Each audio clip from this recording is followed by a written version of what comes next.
Set con los chicos de Black Dice. Black Dice ha venido para cerrar el Festival Vibra Audio Lima Experimental, organizado por supuesto por la Fundación Telefónica, que se llevó a cabo desde el 23 de agosto hasta el 7 de noviembre, que estos chicos los han cerrado.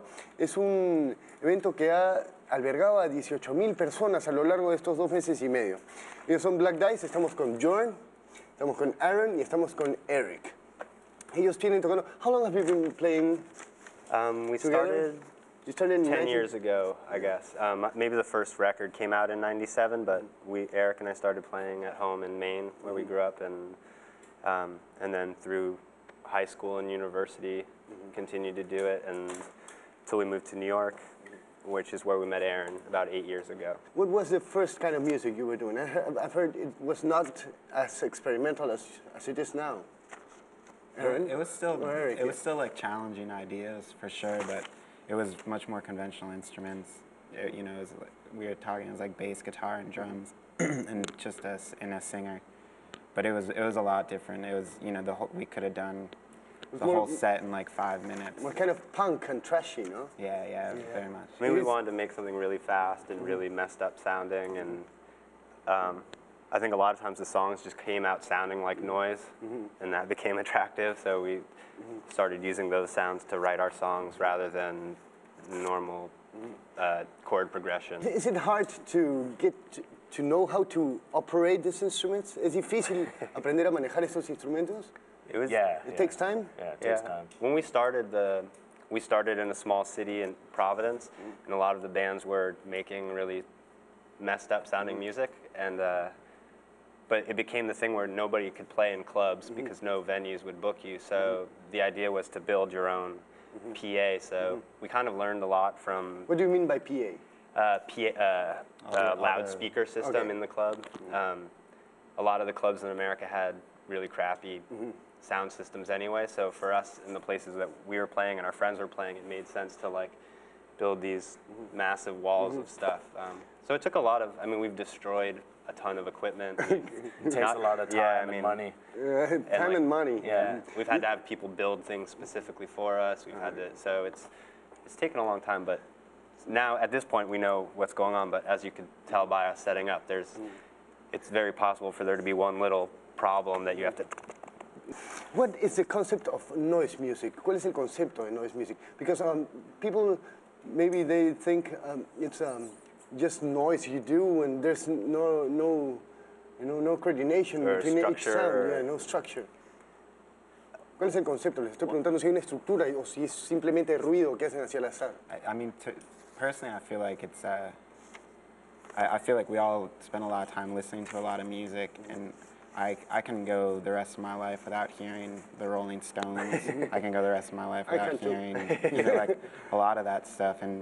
But at the same time, I feel like I'm much more open to things that are maybe less used sounds. And noise is such like an arbitrary term. It can include like a car horn, or it can include a baby crying, or it can include like someone singing. It can include anything you like. Yeah. So I mean, I think it's all composed and it's all played, and but no, I don't know. I don't ever consider it like straight noise. I mean, because I do think there's like a type of music that is just it relishes in being just kind of unlistenable noise, you know. And we work really hard to not be unlistenable noise. It's a weird relationship though, because it's 3 human beings playing with 3 kind of machines and making all that work into this one sort of presentation. So there's unpredictable elements of the gear, which makes the parts irregular, which, you know, we do our best to make them consistent and good for us, you know, but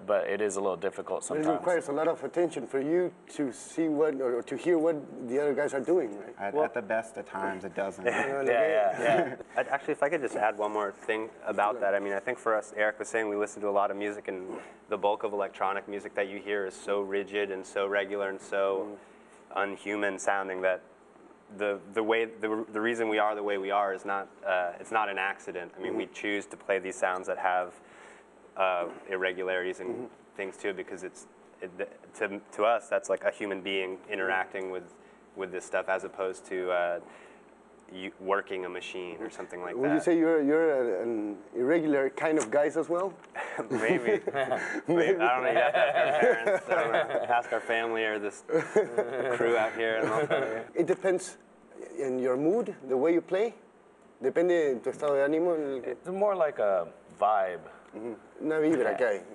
It depends also of the people. Of the public. It's not just our mood personally, but it's like, you know, the environment. energy that's in It's the audience and you know the energy of the location that we're in and everything like that. I know it sounds a little hippie to say something true, like it's that, true. but it does affect. I think affects us. Ellos dicen que depende mucho también de la vibra y la energía que haya en la audiencia, la manera en la que ellos tocan. Y para terminar ya la entrevista, just to finish this interview, what influences have you got to play this kind of music? ¿Qué influencias tienen que los han llevado a tocar este tipo de música? Well, I mean, as Eric said, we listen to a lot of different music, but It's a lot of things too. I mean, the newer stuff, for instance, I remember saying I was really into because it dealt with prime numbers, and I was like, no, but it's got all these, like, you have prime numbers, and like the only derivative is just like one, and so to me, like, for instance, that was my satisfaction. But when I start talking about it, these guys think I'm stupid, you know, or just like I'm in a different. I'm just, you know, like, but it's like. My influences right now are, I don't even have a stereo. I just read books. And, Just to finish, you use tampons while playing your music. No usan tampones mientras tocan. I don't. You don't, but you do. That's why you've called your last album Broken Ear Record. Yeah, the last tour actually was I mean, my earring is pretty messed up after 10 years of it, but it always feels like a treat not to play with the earplugs. Because you usually play with a very loud noise. No? Yeah, I mean, for this situation, that was about half the volume that we normally play at. Just, but you know, you got to do what's appropriate for the situation. Claro que sí, ellos dicen que suelen tocar con bullas bastante altas. Normalmente Eric y Aaron usan tapones.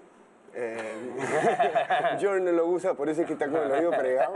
Y es por eso que de repente le han puesto su último álbum, Broken Ear Record, ¿no? Se llama El Oído Roto. I appreciate very much. Thank you very much. It's nice meeting you. Thank you very much. Thank you, Eric. Ellos son Black Dice, estuvieron tocando, ya saben, cerrando el festival Vibra Audio Lima Experimental, que se llevó a cabo gracias a la Fundación Telefónica. Un fuerte aplauso, por favor, para Black Dice. Vamos a continuar con ellos y luego vienen más sorpresas, vienen unos breakdancers, así que no se pierdan este programa. Volvemos con más.